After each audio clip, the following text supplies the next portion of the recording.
Hello students, here is Archie Jodhwani. Welcome to Divine Channel. We are talking about मूर्छा प्राणायाम. इस technique इस technique में मैंने पहले भी बताया है कंफर्टेबल मेडिटेटिव आसन, पद्मासन, सिद्धासन, सुखासन. अब maintain a straight spine and head. आपकी बैकबोन को स्ट्रेट रखना है और अपने हेड को भी स्ट्रेट रखना है और बॉडी को रिलैक्स करते हुए डीप ब्रेथ लेना है या अपना कंसंट्रेशन पूरा अपनी सांसों पे रखते हुए ब्रीथ को स्लो और डीप होने देना है.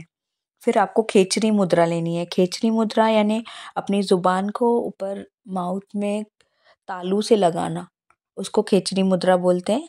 ज़ुबान को फोल्ड करके अपवर्ड आपको टच करना है अपने मुख में और फिर स्लोली इनहेल करना है बोथ द नॉस्ट्रल्स, दोनों नासिकाओं से. उज्जयी प्राणायाम करते हुए हमने पहले समझा है. उज्जयी प्राणायाम कंठ से सांस लेते हुए साउंड आउट करना.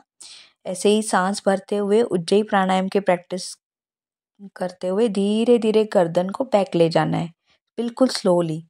फिर आपको शांभवी मुद्रा लेनी है. शांभवी मुद्रा यानी जहाँ बिंदी लगाते हैं वहाँ दोनों आंखों के तारों को टिकाना, यानी ऊपर की तरफ देखना जहाँ बिंदी लगाते हैं. ऐसे ही straightening your arms by locking your elbows and putting your hands against your knees. आप पिक्चर में देख सकते हैं. दोनों घुटनों पे चिन्ह मुद्रा लेते हुए हाथ रखने हैं. एल्बोज थोड़े बेंड रहेंगे, कोहनियाँ मुड़ी हुई थोड़ी सी. और शांभवी मुद्रा लेते हुए यानी अपने दोनों आँखों के तारों को जहाँ बिंदी लगाते हैं ऊपर की तरफ आजना चक्र पे टिकाना है और धीरे धीरे सांस लेनी है. लॉन्ग एंड डीप ब्रेथ जब तक आप कंफर्टेबल इस पोजीशन में रह पाएं. Deep breath out and relax your arms. Take a deep breath out. जब आपको इस क्रिया यानी जब ये प्रैक्टिस कर रहे हैं धीरे धीरे हेड को वापस लाएंगे, सांस को धीरे धीरे छोड़ेंगे, अपने आर्म्स को रिलैक्स करेंगे और आराम से आपको आंखों को बंद कर लेना है और हेड को भी अपराइट पोजीशन यानी एक लेवल में लाना है, यानी बैकवर्ड से डाउनवर्ड नहीं करते हुए स्ट्रेट करते हुए नॉर्मल आइज को क्लोज कर देना है और कुछ सेकंड्स के लिए ऐसे ही रिलैक्स रहना है.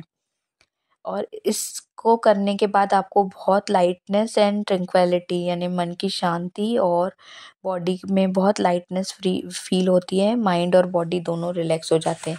ये 1 राउंड है.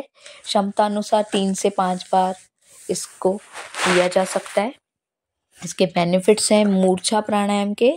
Great way to get ready for meditation since it brings mind inwards and allows you to experience psychic condition.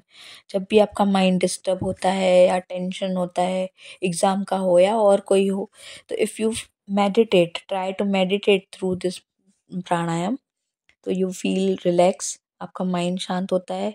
Psychic condition जैसे नींद नहीं आना या डिस्ट्रैक्शंस, ये सबको ये हटाते हुए मन को शांत करता है. It blocks out outer world's distractions, prevents identification with the physical body and promotes mental piece.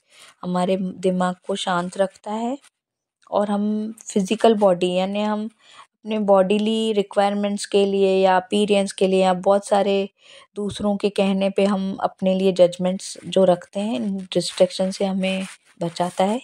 क्योंकि जब हम मेडिटेशन करते हैं तो हम अपने आप को जानते हैं, अपने से जुड़ते हैं, तो हमारा इनर पोटेंशियल, इनर पावर हमें पता चलता है. तो जब हम इनवर्ड होते हैं, अपने आप से जुड़ते हैं, अपने योग करते हैं, तब ही हम एक स्थिरता की लेवल, एक कंसंट्रेशन पावर, फोकस और अपनी वैल्यू समझते हैं. It reduce stress, anxiety, rage and neuroses while also increasing prana. हमारी प्राण शक्ति को बढ़ाता है, स्ट्रेस रिड्यूस करता है, गुस्सा और जो भी मेंटल प्रॉब्लम्स हैं इनको ये रिड्यूस करता है. Contradictions, people with heart illness, high BP, epilepsy brain की बीमारी है जिसमें मिर्गी का दौरा आता है और इंसान गिर जाता है. तो ये बहुत एबनॉर्मल कंडीशन होती है, तो ऐसे बच्चों को, ऐसे लोगों को ये अवॉइड करना चाहिए.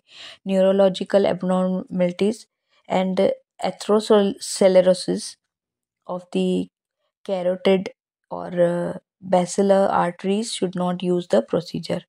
जिनको भी हार्ट में इश्यूज़ हैं या नसों की कोई न्यूरोलॉजिकल यानी भूल जाते हैं या ब्रेन की कोई एबनॉर्मल कंडीशन है, तो उनको ये प्राणायाम अवॉइड करना चाहिए। As you notice a fainting sensation, stop practising. किसी किसी को कोई कोई बेहोश हो जाता है या कोई कोई चक्कर आते हैं किसी को, ये प्रैक्टिस थोड़ी हार्ड रहती है, तो स्टार्टिंग में नहीं करनी चाहिए। Under practitioner, under yoga instructor ही इसको प्रैक्टिस करना चाहिए। तो अनकॉन्शियसनेस जैसा लगे या फेंटिंग सेंसेशन का फीलिंग हो तो इसे अवॉइड करना चाहिए। Okay student, any query you can ask. Thank you.